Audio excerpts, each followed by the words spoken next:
Alright, we're going to be trying Prime Energy Ice Pop. Now, the Prime Hydration version, I think that's what they're called. Yeah, Prime Hydration and Prime Energy. This would be Prime Energy. My favorite Prime Hydration one is the Ice Pop so far. So, this one can't be that bad then, if it's the Ice Pop in the energy drink form. I'm pretty excited about this. So, here we go. I mean, yeah, smells like an energy drink, so.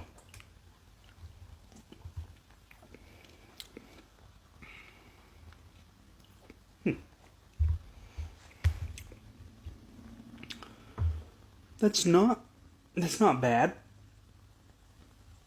Maybe I'm just not feeling it today. Oh, shoot. Hold on. Let's try that again.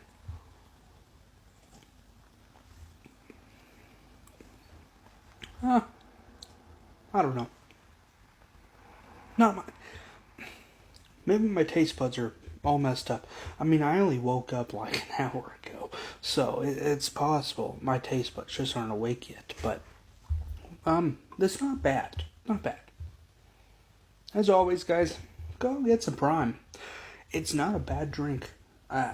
Seriously, not a bad drink brand.